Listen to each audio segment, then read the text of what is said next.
Hola, bienvenidas y bienvenidos a este espacio del programa de actividades de ciencias de la ciudad. Mi nombre es Mariana Cir y les quiero contar que seguimos celebrando los 35 años de los clubes de ciencias trabajando con la educación pública. Nuestra invitada de hoy es Mariana Gutiérrez. Bienvenida, Mariana, ¿cómo estás? Hola, ¿qué tal? Muchas gracias por la invitación. Gracias a vos, muy contentos de que compartas este espacio. Antes que nada, voy a leer parte de tu currículum, así, bueno, lo voy a leer así no me olvido de nada y después seguimos con la entrevista. Mariana es licenciada en Biología por la UBA, hizo el máster y doctorado en Biotecnología en la Universidad de Barcelona. Es investigadora del CONICET, responsable del grupo de genómica funcional dentro del área de crecimiento del CEDIE, que es el Centro de Investigaciones Endocrinológicas, y es docente de Biología Celular de UBA 21. Te cuento que tenemos, y les cuento a todos y todas, que tenemos un montón de preguntas de los chicos de quinto y chicas de quinto A y B de la Escuela 16 del Distrito 1 de Palermo, la Escuela Wenceslao Pose, que prepararon un montón de preguntas para que te hagamos hoy, pero bueno, antes que nada, sé que preparaste algo vos para contarnos un poco de tu recorrido en la ciencia. Sí, les voy a compartir, si les parece Sí, bien, genial. un PowerPoint. A ver, un segundo. Acá estamos, les comparto toda la pantalla y lo Buenísimo. selecciono. No es este, es este. Ahí estamos. Buenísimo. Bueno, yo les cuento que nací en Zárate, provincia de Buenos Aires. Este es el puente Zárate-Brazo Largo que une las provincias de Buenos Aires y Entre Ríos. En Zárate hice la primaria y la secundaria y después me fui a la universidad, a Ciudad Universitaria, en la Facultad de Ciencias Exactas y Naturales, donde estudié biología. En los últimos años, más o menos, empecé ya a realizar pasantías en los laboratorios para tener un poco de experiencia en la mesada en sí. Y cuando terminé, empecé a trabajar durante un año en el CEDIE, el Centro de Investigaciones Endocrinológicas del CONICET, que está dentro del Hospital de Niños. Obtuve una beca para ir a España, a Barcelona específicamente, para hacer el doctorado. Primero hice un máster en biotecnología y después hice el doctorado en el Instituto de Química Avanzada de Cataluña. Acá les muestro parte del grupo de investigación de ese entonces.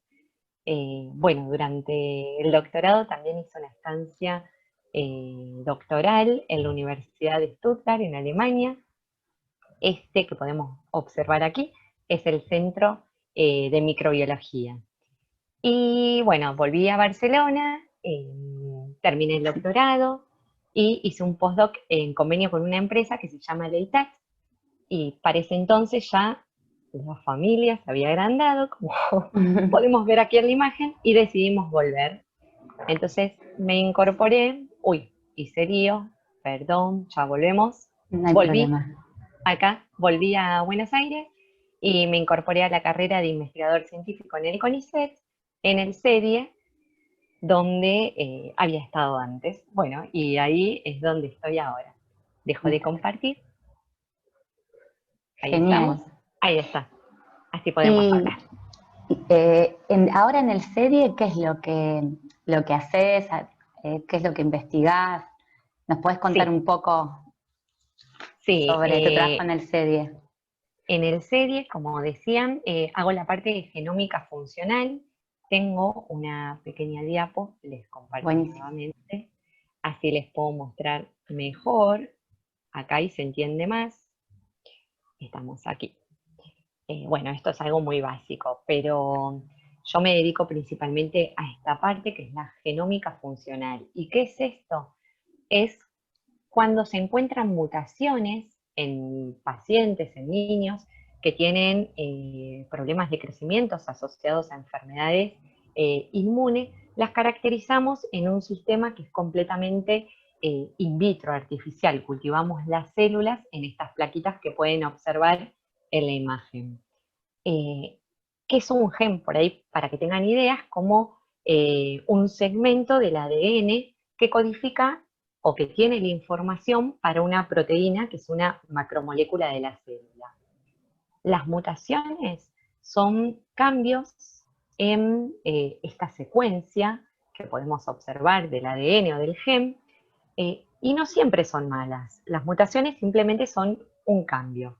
Entonces, cuando se encuentran estas mutaciones en los pacientes, lo que hacemos precisamente en genómica funcional es ver si estas mutaciones afectan a las células de una forma negativa o no. Vemos si hay cambios en la morfología, en la estructura, y si responden o no a tratamientos. En particular, en este caso que es crecimiento, bueno, si responden a la hormona de crecimiento. Entonces, con estos estudios, los médicos están en condiciones como de ofrecer al paciente un diagnóstico más preciso y un tratamiento adecuado o personalizado para ese paciente, precisamente. Claro. No sé si se entiende mucho o no, pueden preguntar. No, sí, es muy claro. Es un tema que es complejo para los que no sabemos de este tema, pero súper claro, como lo explicaste, Sí, y muy interesante. así que Una bueno. mutación, para explicarle a los chicos y Sí, chicas, ¿qué es sí, una mutación, por ejemplo? sí. Así, Una mutación es un cambio en la secuencia del ADN. El ADN es como un DNI biológico, es una secuencia particular de cada persona y esas letras que vemos, A, T, T, son bases. Es como un código, como si fuera un código de barras específico de la persona. Una mutación es un cambio en ese código de barras que tenemos. Pero ese claro, cambio no siempre es negativo. Si es negativo, puede provocar una enfermedad. A veces son cambios neutros que no provocan nada, o a veces son cambios incluso beneficiosos para el portador. Por eso es genial, necesario caracterizarlas. claro. Y a partir de ahí está la acción terapéutica que hacen según cada situación, ¿no? Claro, Digamos. porque a partir de eso nosotros podemos ver si esa mutación causa enfermedad, bien. Y después, esa enfermedad la podemos tratar o no con un determinado fármaco. En nuestro ejemplo, en particular, es la hormona de crecimiento. Entonces yo puedo probar la hormona de crecimiento en ese cultivo y ver si la célula responde o no mediante una metodología específica. ¿Y por qué me interesa esto? Porque después, al niño, por ejemplo, si la mutación esa no responde, no hace falta, la hormona de crecimiento se inyecta, es una inyección Claro, diaria, es un tratamiento invasivo, costoso. Entonces, si nosotros ya vemos en el sistema este de células que no responden, hay alta probabilidad de que el paciente tampoco responda. Entonces, claro. no hace falta someterlo a ese tratamiento que es tan invasivo y costoso, eh, si no van, las probabilidades de que responda son bajitas. Claro, no exponerlo a todo esto, sí, si no, Claro, genial, súper claro. ¿Y con quiénes trabajas? Arrancamos con las preguntas de los chicos, pero puntualmente como estás hablando de sí. tu trabajo en el CEDIE, ¿trabajás con otros profesionales o todos son de tu misma área, digamos, de tu misma profesión o hay diversidad en donde Sí, trabajás? es un grupo multidisciplinar muy grande. La verdad, bueno, yo cumplo como determinada función dentro de una estructura muy grande. Les muestro nuevamente. Dale. Eh, es la última diapo, así que no se me aburran porque, bueno, creo que es importante. Ellos, acá podemos observar, son parte del grupo que conforman lo que llamamos Proyecto Crecimiento. Está formado por médicos, bioquímicos, biólogos, bioinformáticos, físicos, es muy variado. En esta diapositiva les puedo mostrar como a los jefes de grupo, que son los dos médicos, hay más médicos, ella es Nora, es becaria, llevan gran parte también este proyecto de estudiar al paciente antes de caracterizar la mutación. Ellas Claro, son bioquímicas, hacen la parte hormonal. Después, acá en esta diapo, somos más como los grupos que llamamos básicos, somos los que hacemos la mesada una vez que tenemos la mutación. Paula es bioquímica, hace toda la parte de caracterizar y estudiar las mutaciones de los pacientes. Ella es Laura, se las presento, ella es parte del grupo, es becaria, es colombiana, vino exclusivamente de Colombia para hacer el doctorado en este proyecto. bueno, y otras personas que forman parte de este mismo grupo. Es un grupo Y grande, digamos.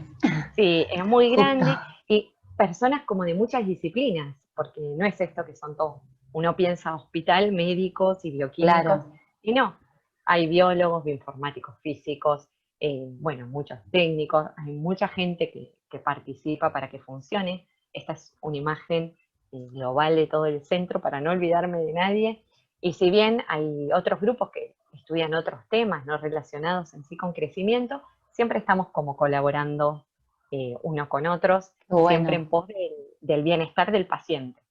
Así claro. que O sea que hay variedad de profesiones y de disciplinas, sí, que sí, uno no se eso es imagina súper que hay tanta, interesante. tanta variedad, digamos, porque siendo un hospital Sí, en general, enseguida aparte uno piensa médicos, sobre todo el claro, Hospital Gutiérrez, ¿no? El Hospital sí, de Niños.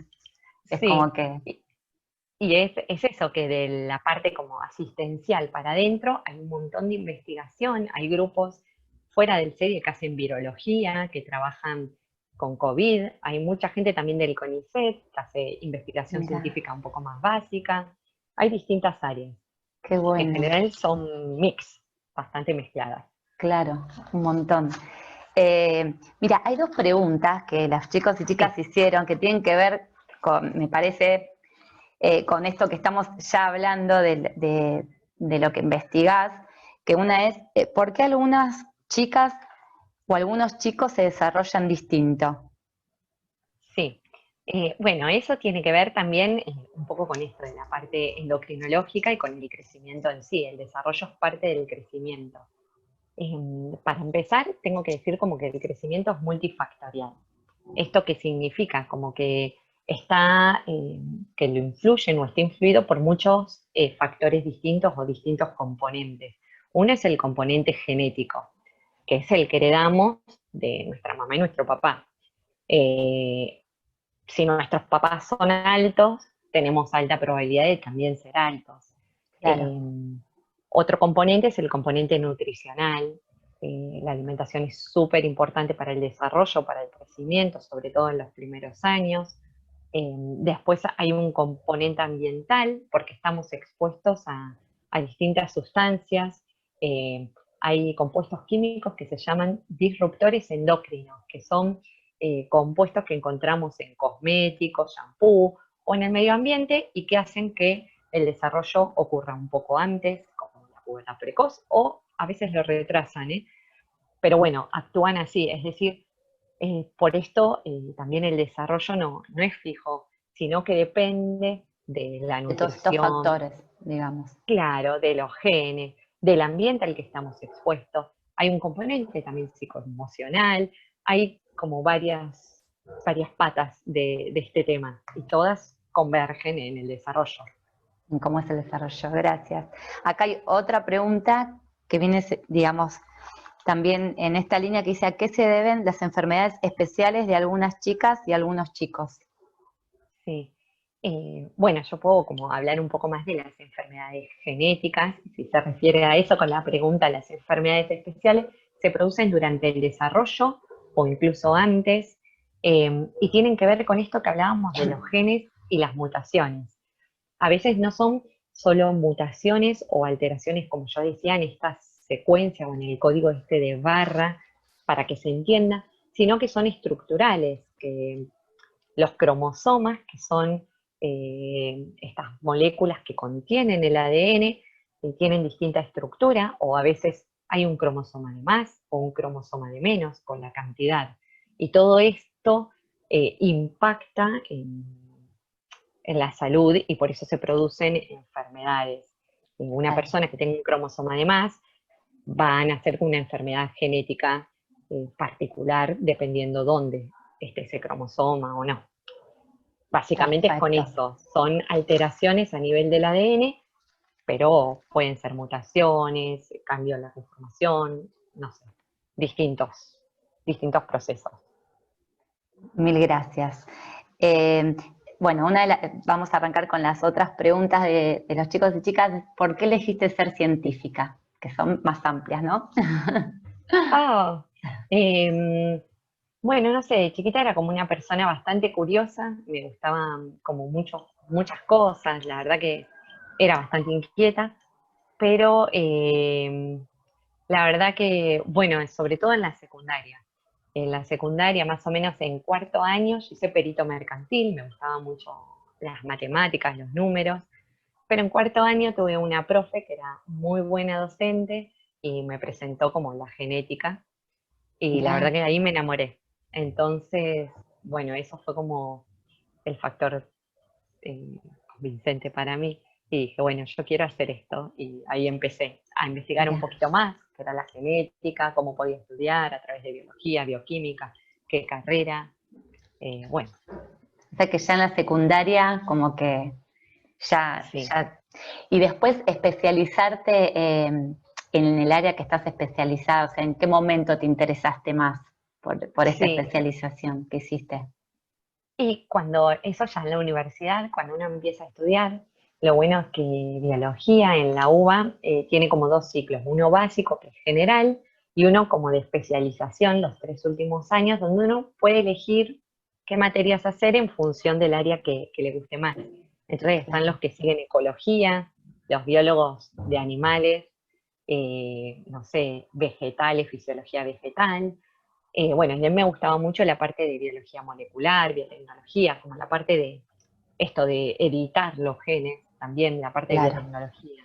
Entonces ahí empecé como a hacer materias relacionadas con la biotecnología. Ahí fue como mirá, la especialización, ya al final de la buenísimo. carrera. Claro, cuando Sí, ya. Y los chicos preguntan también, ¿y las chicas qué otras cosas estudiaste o qué te gusta hacer en el tiempo libre? Que nos cuentes un poco sí. también esto. Bueno, de estudiar. Bueno, cuando era chiquita estudié piano, estudié danzas, Lindo. sí, bastantes cosas. Ya más de grande eran por ahí cosas un poco más relacionadas con la profesión o la ciencia. Claro. Em, Estudié farmacovigilancia. ¿Qué es la eh, farmacovigilancia? Contanos. bueno, la farmacovigilancia es la etapa de monitoreo de los remedios, los fármacos, cuando ya están en el mercado, es decir, cuando ya podemos comprarlos en la farmacia. Mira, Cuando un medicamento ya está comercializado, hay como una etapa de seguimiento para ver si produce o no efectos o reacciones adversas.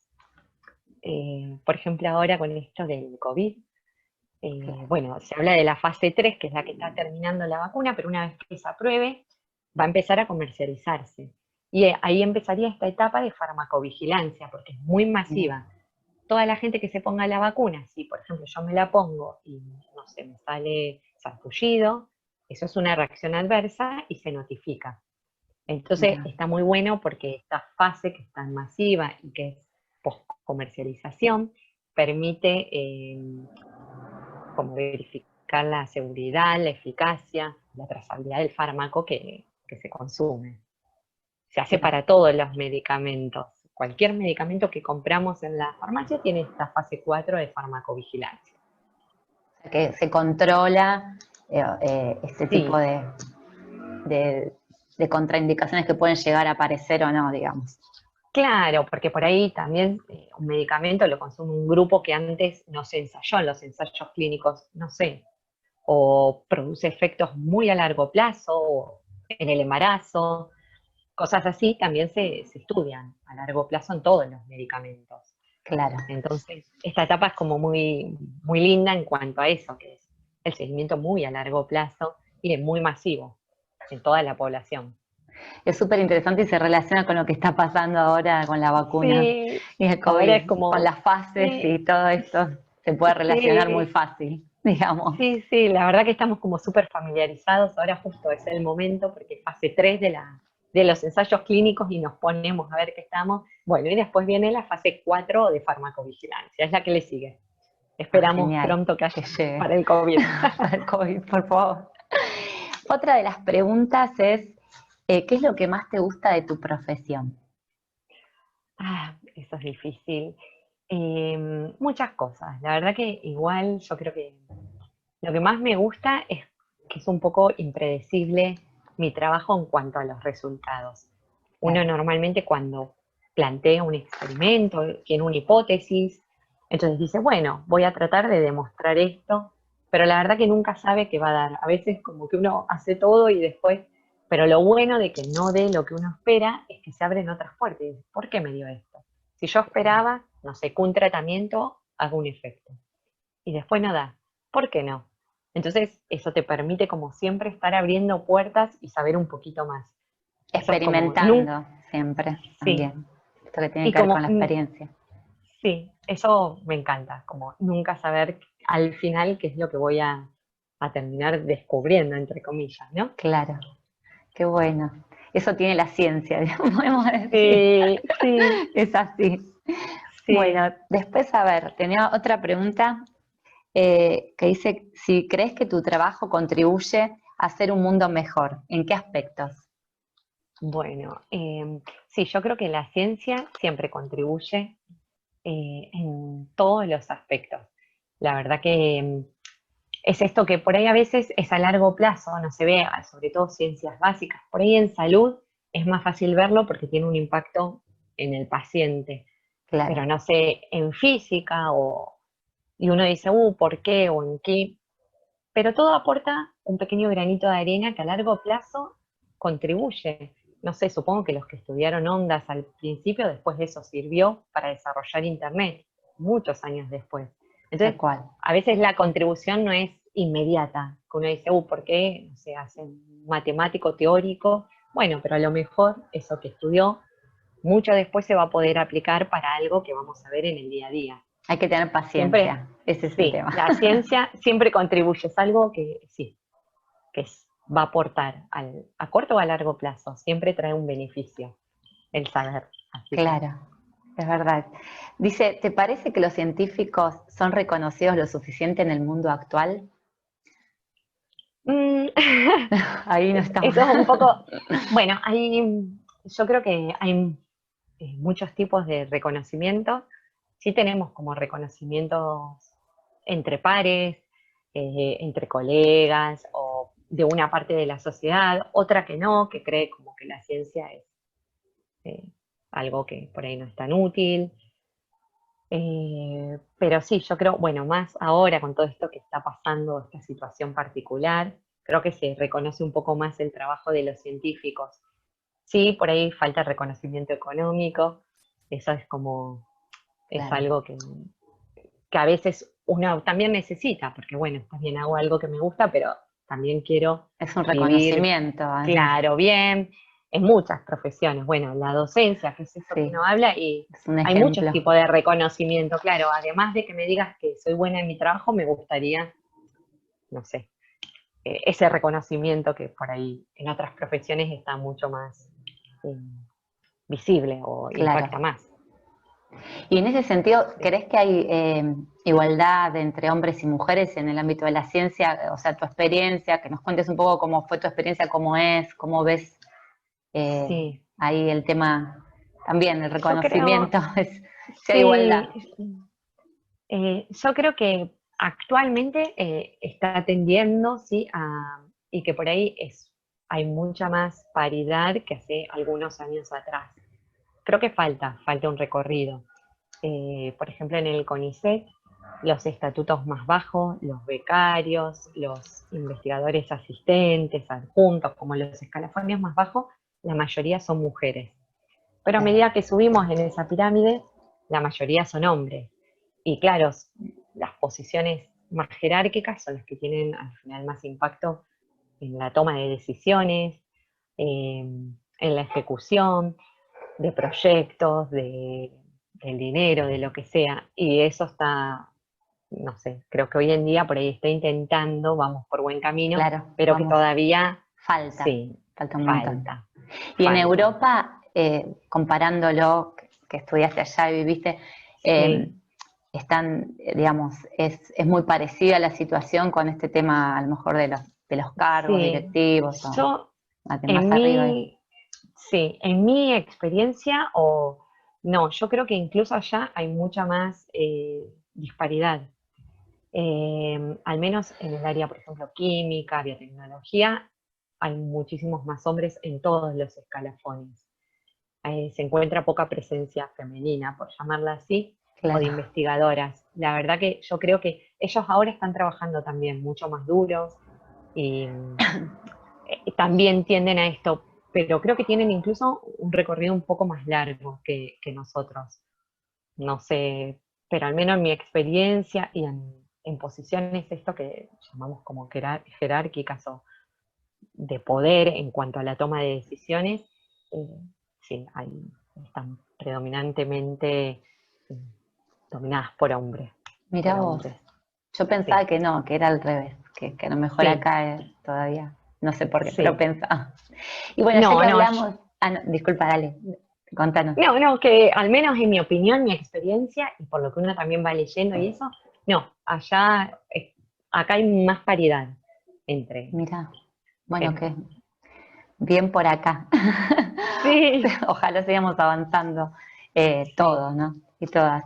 Y esto de vivir, trabajar, estudiar en otros países, ya que te pregunté también eh, sobre Europa, ¿cómo fue? ¿Cómo fue tu sí. experiencia? ¿Cómo lo viviste? Bueno, fue una experiencia, la verdad, hermosa. Al principio cuesta, uno Claro, llega y claro, tiene que adaptarse.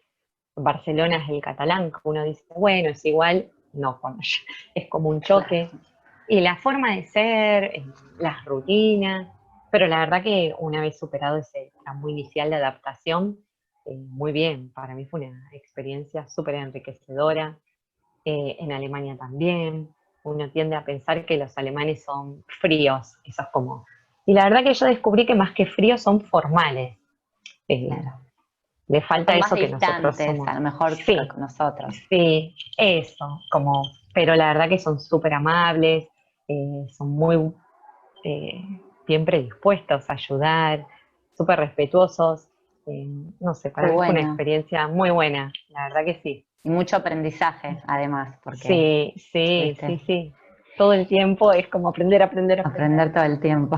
Y esto Sí. de ser mamá y hacer tantas cosas, ¿cómo lo llevaste? ¿Cómo lo llevas?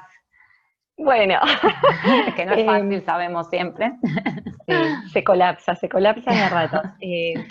Sí, hay épocas, bueno, sobre todo cuando yo tengo dos niñas, cuando eran más pequeñas, la verdad que sí, era complicado.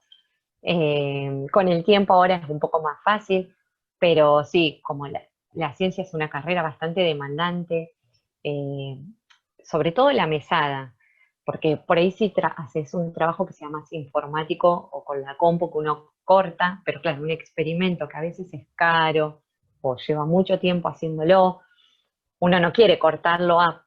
Entonces es difícil, y si te toca ir un sábado o un domingo, vas un sábado y un domingo. Claro, Y y ahí entonces se ahí complica. como, sí, y después también manejar las culpas de los hijos que uno los deja. Pero bueno, después también se trata de compensar por otro lado. No Más sé, creo vale. que sí, bueno, esto de hacer malabares que, bueno, un poco a todos nos pasa. Pero después Y se logran buenos frutos, digamos. sí, sí, Se van sí, llevando. sí, sí, sí, Y eso otra mismo. de las preguntas que tenían, que los chicos y chicas hicieron, es Sí, ¿cuánto tiempo aproximadamente estudiás para ser científica o científico? ¿Cuánto tiempo te sí. lleva? Y es una carrera larga, diría yo. Al principio uno tiene que hacer esto como la carrera universitaria, licenciatura, ingeniería, lo que sea. Después viene el periodo este del doctorado, que dependiendo son más o menos 4 o 5 años.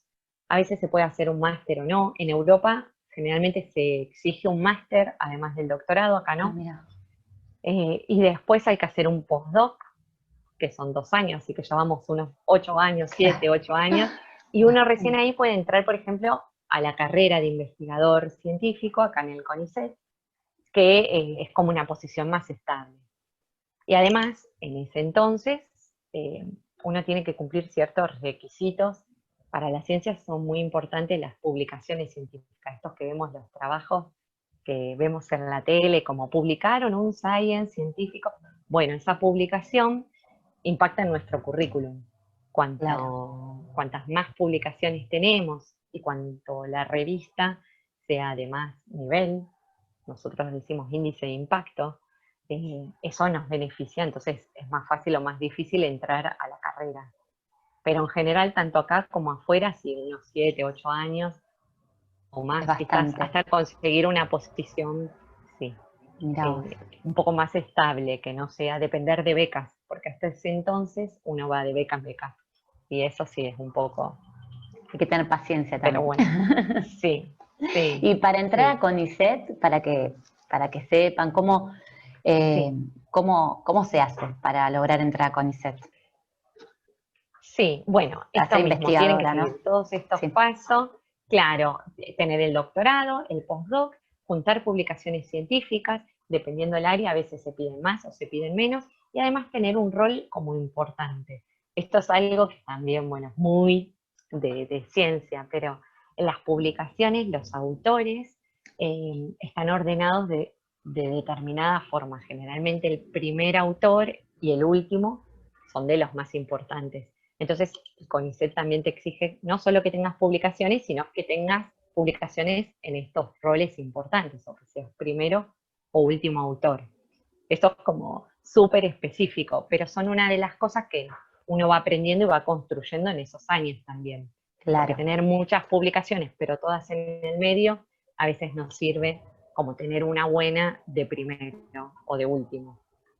Mirá vos. Eh, es como para los chiquitos no se asusten porque, bueno, son muchos años. Y son cosas que uno va haciendo en todo este recorrido largo que uno dice, Claro. no es Y que, que va y las aprendiendo va en el medio aprendiendo. también. Es Claro, así, y tiene como un todo. director de tesis que lo va ayudando y te va encaminando, no es que uno está solo ahí luchando, no, Claro. siempre forma parte de estos grupos grandes y siempre tiene Eso está contención. buenísimo también, que Sí, sepan. Y sos sí, sí, docente en la UBA, en UBA 21. ¿Qué sí, materia das? Contanos de qué se trata sí. un poco y bueno, No, ahora con la virtualidad, ¿cómo va? sí, bueno, yo soy docente de biología, introducción a la biología celular, que es para ciencias médicas. Y normalmente sí se conoce como biología celular, así secas. Es una materia virtual que tiene una matrícula, una cantidad de alumnos muy grande, entre 8.000 y 10.000 alumnos por cuatrimestre, realmente son muchísimos. Em, y la verdad que es un desafío, porque, bueno, es todo virtual, entonces hay tutorías en YouTube, seminarios en una plataforma, es responder el foro. Por un lado tiene la ventaja de que, nada, alguien que está en Ushuaia puede anotarse y Claro, cursarla, esa, entonces, y administra sus tiempos, porque si quiere, si trabaja durante el día, puede a la noche hacer las actividades, conectarse a las 3 de la mañana. Pero por otro lado, se pierde un poco esta interacción eh, dinámica de las clases, que, bueno, yo no entiendo y levanto la mano y pregunto en el claro, momento. de la Estos son trámites. presencialidad que todos Sí, y todas estamos atravesando. sí, Pero bueno, hay que sacarlo eso mismo. positivo, también esto que vos Sí, decís, de que pueden sí, conectarse también, pueden verlo a cualquier hora, sí, como que es un aprendizaje también de otra nueva sí. forma de enseñar. Sí, y la verdad que también yo veo que es como, sobre todo, bueno, con todos los años, así que tiene el UBA 21 el programa, que antes. Yo cursé por UBA 21 cuando no era Yo también presencial. Ay, hice sí, unas materias. nos delata la edad, no hay que decirlo. Pero bueno, y esto es que realmente es muy bueno que también los chicos aprenden cómo administrar sus tiempos, porque cómo estudiar, bueno, van cumpliendo objetivos. Yo creo que eso también en el programa docente está bueno tanto para el docente como para el alumno, que da herramientas de autoaprendizaje más allá del docente. Es súper importante porque después les va a servir también en su carrera como organizarse, yo creo. Tal cual. Así que También nuevos aprendizajes en sí, esta, es sí, así. Marian, vamos a ir sí. cerrando. La verdad que Bueno, muchísimas gracias por la charla tan linda, por compartir todo tu conocimiento y todas tus vivencias y sí, experiencias que para los chicos y chicas, bueno, para todos y todas, pero especialmente para los chicos y chicas creo que sí, esto, digamos, es muy significativo acercarse a la ciencia desde otro lugar, poder conocer cosas nuevas que, bueno, que también tal vez los motiven a acercarse más a la ciencia, más sí, bueno, adelante yo también. por mi parte les agradezco muchísimo y la verdad eso que quedo a disposición, cualquier duda que tengan los chicos me los pueden transmitir, no hay Genial. ningún problema, acá estoy, así que bueno, para lo que quieran, consultas, dudas, quedo detrás de cámara. Genial. Mil gracias, Marian. Bueno.